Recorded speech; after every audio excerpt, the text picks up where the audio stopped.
Baby Dude is back with another Baby Dude interview. Today I have 8 seasons with a challenge. I have a 3-time champion on the challenge. Started with the Road Rules Extreme. I have Derrick Kosinski. What's up, man?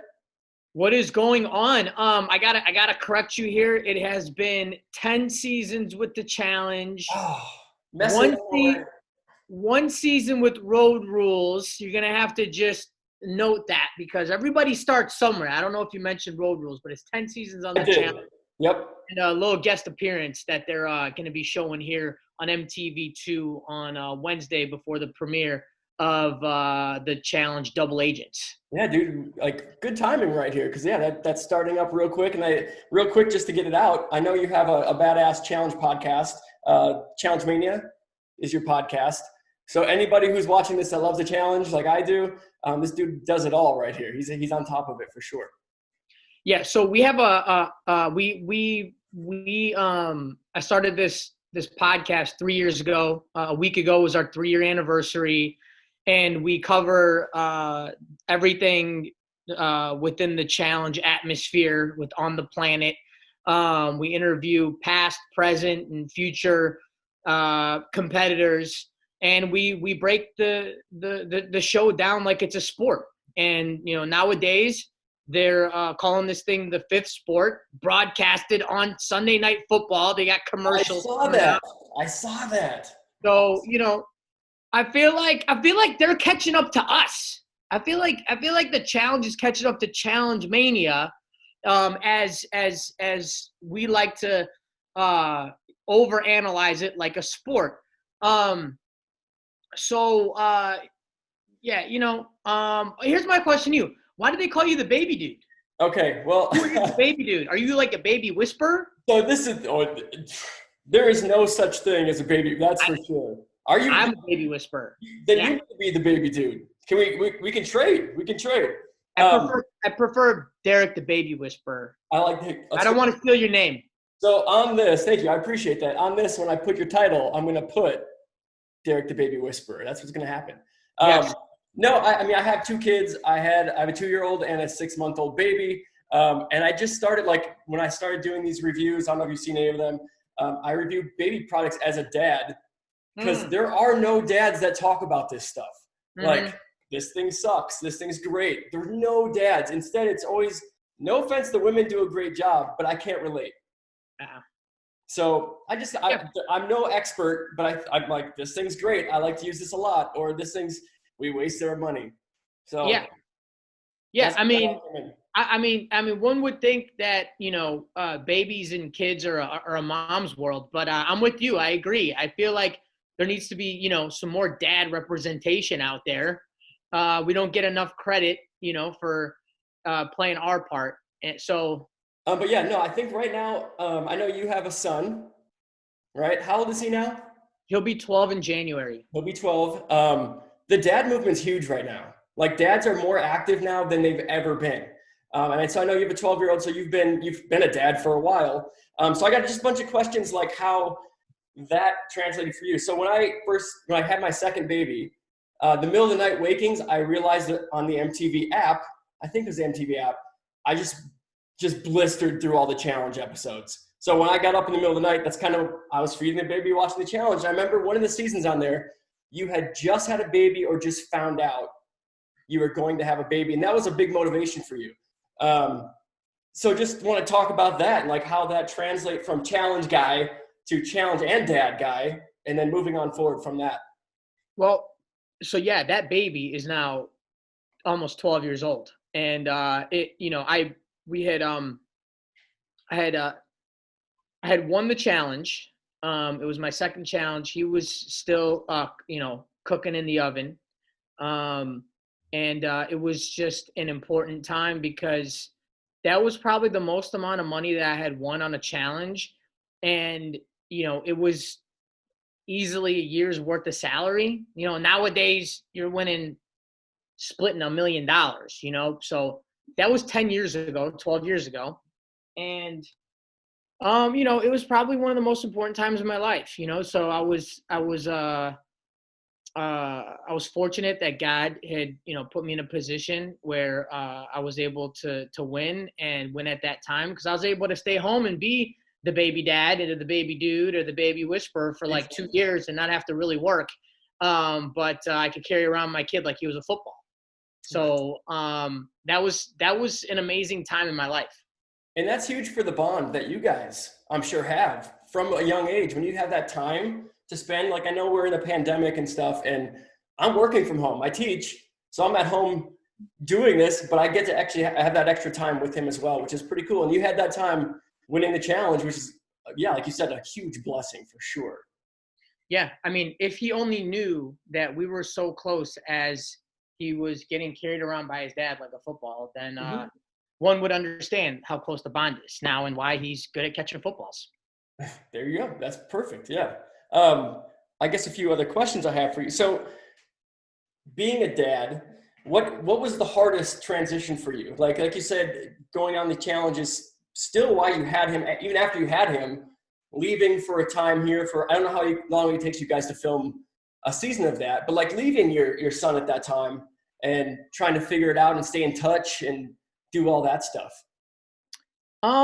So after that season, I had gone and filmed 2 more Ruins and then Cutthroat. So on the island, I had won the money. Then I went on the next season or 2 seasons later, and I had won the money on that one. So, and he was so fairly young, still 1-2 years old, and then I had done Cutthroat and made it almost to the end. So I was gone, 6 to 8 weeks, twice while he was just an itty bitty little guy. And, I always wondered, what it would feel like. These babies aren't going to remember that you left for 6 to 8 weeks. Like they're going to have no clue. I don't feel like they're going to lose that much, like, dadoriety, camaraderie with the dad while you're gone, at that such an early age. And I just think it's understood that, if you have to tell your child something along those lines, it's just like, daddy has to go to work and he'll be back, and he's leaving for an important reason. It's not just fun and games when you go to this thing. It's life-changing money. It's, whether it's, even if it's 2 years of life-changing money, it's 2 years worth. And what you do with it is still life-changing. So, fast forward to about 3 years ago when I did my last full challenge, my kid I was going through a divorce. I was going through a custody battle, and I left. Now we're talking, Sure, rough times for, really the child not understanding fully what's going on, or not knowing how your child is going to look at it at that age. 10 or 8 years old, 9 was okay. So 9 years old. What's going through his head? Is daddy leaving me? Is he coming back? You only have a little bits of contact with them for, twice a week, 5 minutes at a time. I remember he was doing flag football. So, but I knew that if the communication between, him and between him through his mom and through my family, who was going to go and visit while I was away, I think he went through his first communion at that time. So my family came and visited at that time, and they went and watched him play flag football in a game and stuff. And so as long as the communication was there and the child understood what is really going on, I think it's safe, and it's not this, scary thing like, oh my gosh, the dad left, he's not coming back, he went to another country, he's filming a reality show with a bunch of crazy people, he's probably drinking.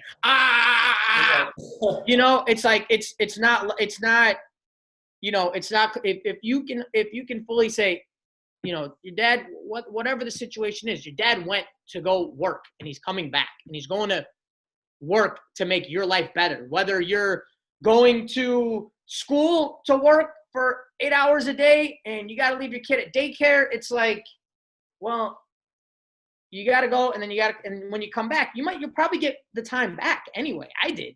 I got my time back when I got back, so. Yeah, and like you said, there's always connection there. Like whether it be your family that was visiting or knowing, there's always, you were still connected. It's not like you just, I'm out and that's it. So, but that perception can be to some people, because that's how it is. Like, just now the moms, and shout out to Teresa, who's going to be on this next challenge. It's a lot of times it's like, well, we don't see enough mother representation on the challenge. It's always the dads coming out, and because that was like, that's like the norm, right? That's like the social norm, or been it's more easily accepted, right? Yeah, and we're all waiting. Davon did it. Davon did it on Big Brother, and then she also did it on the challenge. And just a lot of props go to these moms who were kind of like these trailblazers in the competitive reality TV world, that where it's okay, you can leave for 2 months and compete and have the time of your life and do the coolest things in the world while you're married and you have a kid and you have kids, and you can still go on these excursions and adventures, and you should. Because you have children doesn't mean you should be held back and chained up to your desk for the rest of your life because you have children and you're married. Like, no, go live, represent. Like we're saying right here, the dads can pick up the slack, man. Like, if the moms want to go, then we can do this shit. Yeah, and yeah, exactly. And again, shout out to Teresa's husband, who's an NFL football player. While she was away, I'm seeing these. I'm somewhere along the lines. I mean, I would imagine that. I mean, they showed it on the show last night. Like, just pictures with him with the kids. It's like, yeah, who else is watching the kids? I mean, the NFL hadn't started yet, so it was like, right. But dude, whatever, grandmothers, grandfathers, brothers, sisters, whatever, dude. It's like, you leave your kid with someone you can trust. It's okay. And guess what? The family bonding between your child and the rest of your family is great. That should be happening. Yeah. So, as long as there's, cohesive unit of communication and love and respect and nurturing for one another, it's okay. Yeah, I totally agree. And I think a child in general is a gift for the entire family. So It's not just, hey, this is my kid, this is for me, it's for my wife. No, it's for my sisters and my in-laws and them and my parents and all that. So they all need time. So it's okay to give them a minute. So it's good for the kids. It's good for the babies to get closer to, to our siblings and their aunts and uncles. It's a damn good thing, man. I love nothing more than seeing my brothers with my son and them having fun, and then them communicating and them doing fantasy football, or and communicating about fantasy football every week. I love that, so just small forms, but when you go away, whatever it is, you got to drop, when you got to go to work, you got to drop your kid off at the kids' aunts and uncles. Yep. It's great. And that time adds up to being gone for 3 weeks or whatever. Definitely adds up to that as well. Sure. So you being super athletic dad and being in the challenge, and I'll tell you, watching those older seasons, dude, you're a pit bull, dude. Like, you just come off as just a good dude, and when you do your little interviews within the show, you always make sense. Like, you always just are a straight shooter, and you just always say what needs to be said, basically, and you fight your ass off, man. But being an athletic dad and having a son, I have 2 boys. I've always wondered, talking to some athletes or this and that, how hard do you push in sports? You said your son plays flag football and enjoys football. And I think I saw a post from you guys. Are you guys Bulls fans? I think I saw a story when the Bulls drafted. With what? From Chicago. Okay, awesome. But when the Bulls drafted, I saw a video of you and your son that you posted talking about the draft pick. So you guys are definitely involved with watching sports, playing sports. As a dad, how do you kind of nudge? Because I can't wait. I can't wait to play sports with my 2-year-old. I can't wait. But I don't want to be dad that shove him in and make them hate it basically. So I'm curious what your line have you found? I mean, it's a tough balancing act because I'm the dad that coaches his teams. I'm the dad that doesn't want to take on the responsibility of a head coach because, I just don't have the time. It takes a lot. Like once I'm in it, like I go all out like I would do. Like if we're going to do this thing or we're going to play to win and we're going to practice like we're going to win and, we're going to play hard and practice hard and, if we lose, like anyway, we're a team. So for me, that balancing act is eventually like he got to the point where he was just like being a little shit, like being a little like doesn't want to listen to me. And you could see that go across the board with all the dads that would help contribute. You get backlash from the child. The child would just sort of, I don't know, because you're their father, they think they can talk to you a certain way. I have a 2-year-old that's already starting. He doesn't talk to his grandparents the way he comes at me. So I totally hear you. So you try to, and eventually like they get so comfortable with their grandparents or whoever it is that they think that, it's okay to talk back. And, and for me, sometimes I'm like, all right, we're going to go warm up before we go to the game.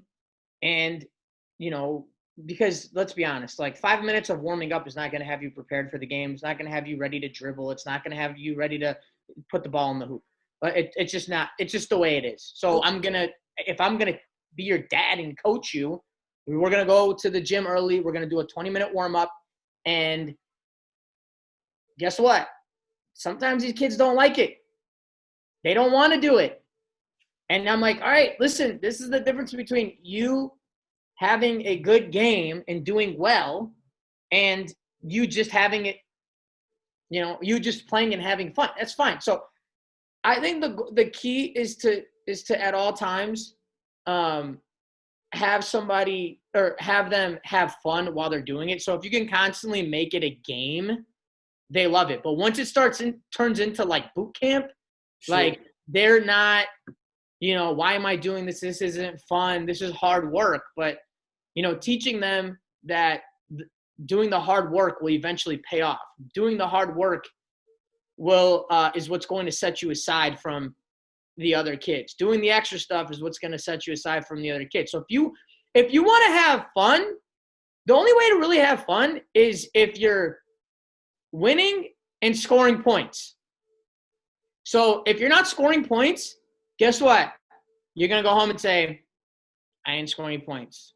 Yeah, I scored 2 points. I suck. I didn't score. Right. Yeah, we lost. We got our butts kicked, and I only scored 4 points. And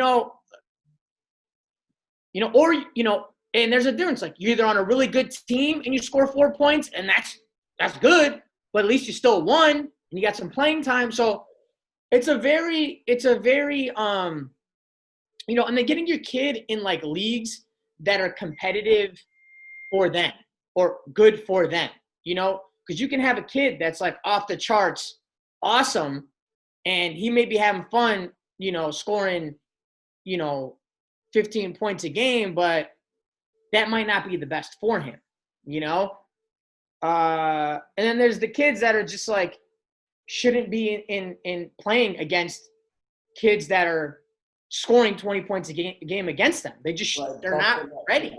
Yep. And they're hating life too. And those are the kids that aren't going to want to continue playing ball. Are the ones that are just constantly getting their butts kicked day in and day out. Yeah, they're going to want lose all the time, man. Like it's like, yeah, it's not a fun deal. They're going to want to go learn to play the trumpet, Right. So, but I think you let them try a bunch of different things, and if it's the trumpet that they like to play, then it's the trumpet that they like to play. Sure. If that's like kind of where they started leaning towards, whatever, And I know you still stay active. I see that you're always posting videos. You're still working out. I'm active. I try to work out 5 days a week and try to stay in pretty good shape. What is your regiment kind of for the dads out there? Dad bod's the thing, right? I mean, you stay in good shape. What do you do? What's your secret to it? Is it eating? Is it just maybe throwing an extra workout in there? Like what's your move? Well, it has to turn into a lifestyle. it has to turn into just what you do. It's like, you eat, sleep, take care of your kids, and you find ways to stay healthy by eating healthy and giving yourself that hour in the gym. For me, it's like, I view the, going to work out as like my sanctuary. That's where my peace is. That's where my music is. That's where I can go hard. That's where I can, grunt as loud as I want without, having somebody look at me funny. For me, it's like I can push myself to different levels, and that's just what I've done my entire life.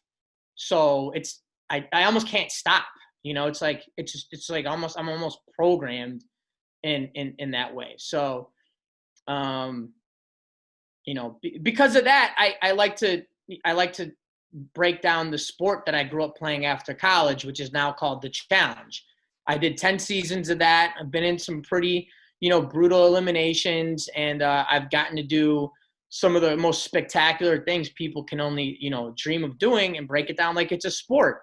So, just with all that combined, and now having a kid who's 12, hopefully this pandemic is over sooner than later, but it's like, it's hard to get him in, to stay in shape and eat healthy and, do all the right things to, kind of, take it to the next level, and that's one of the things, I can attribute, maybe, since he got older, got to watch me on TV when he was older, he sees like, dad took it to another level, maybe I'm going to try to take it to another level. And he sort of has that mentality, so I'm hoping all this stuff, that the way I am, will help him, sort of grow into, being a good dude too. I've learned too, working with high school kids like I do, pain is an issue for kids. So like, I'm not saying like getting beat up type of pain. I'm saying like you work out so hard, you run so hard that you're sore and you hurt. Kids don't want to do that. They don't. Yeah. They don't want to feel that. Like I like that. I don't feel like I worked out hard enough unless I feel sore. So kids don't want to feel sore. No. So what do you do? Well, so what you do is you take them to that point where they're burning a little bit, Right. And then you could see if you can sustain that burn for a little bit longer.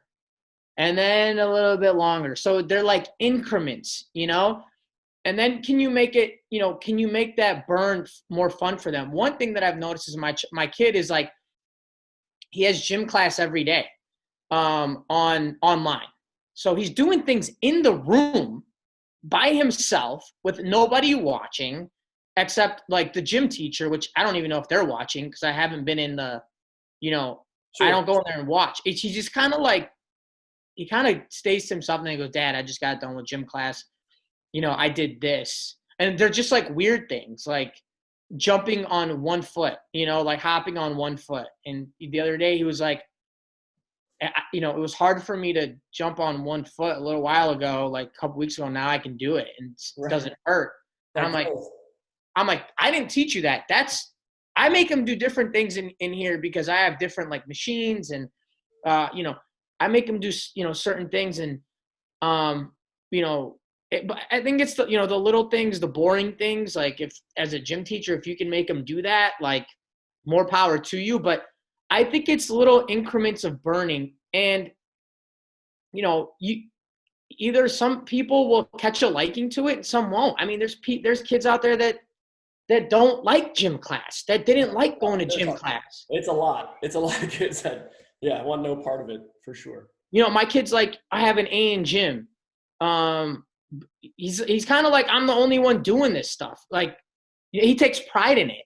He takes pride in being good at gym, so I just think it's, you got to have that, but ingraining to these students that like, this is good for you. You're going to need this for the rest of your life. This is just a little bit. When you get older, or you take it to the next, stage in your life, like it doesn't matter. I'm 37 years old. I'm still trying to reach, leaps and bounds that I haven't, even in the best shape of my life. Right. Yeah. Yeah, keep grinding. What's your story with the show now? Are you going to try to get back on? Like, I what's mean, about it, that? it, I mean, it's really just up to the challenge gods, the producers on, what fits what fits their agenda Gotcha. type of personality that I think that they want to use for the show. I don't, there's no, I don't know. I don't think there's anything I can do, but, leave it in God's hands. And whenever he's ready, to put me back on, if ever, then so be it. But if not, I'll be documenting it on Challenge Mania podcast, available on all platforms. And I'll listen here for sure.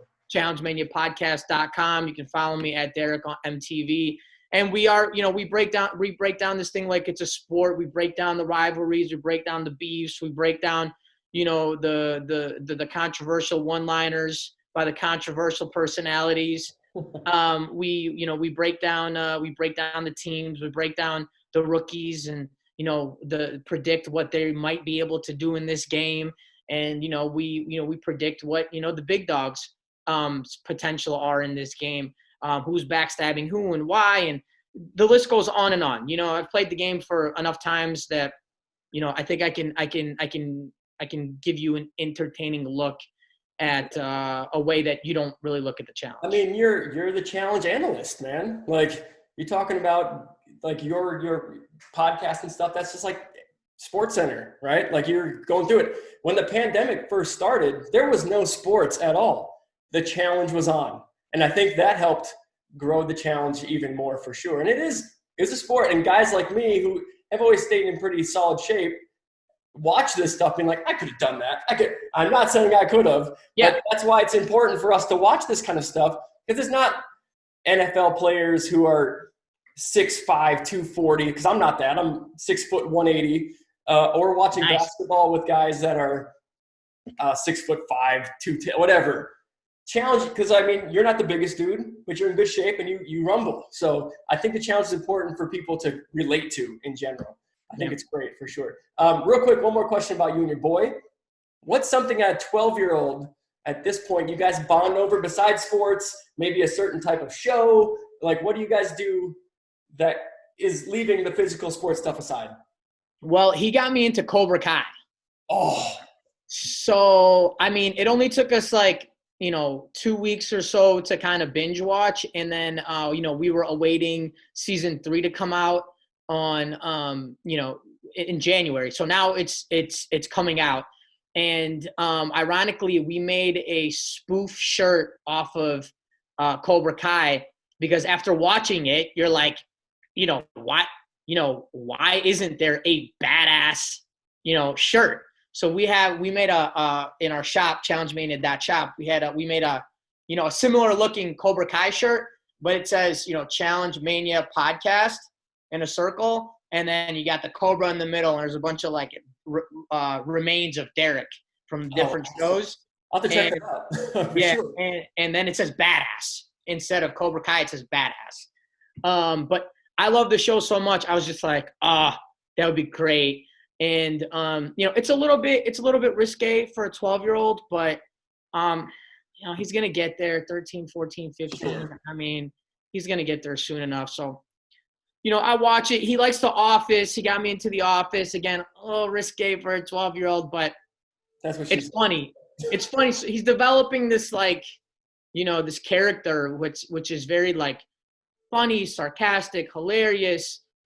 He's very in tune with, kindness and courtesy, also respect. We bond over video games. We play NBA 2K and Madden. We switch controllers. He plays a quarter, I play a quarter.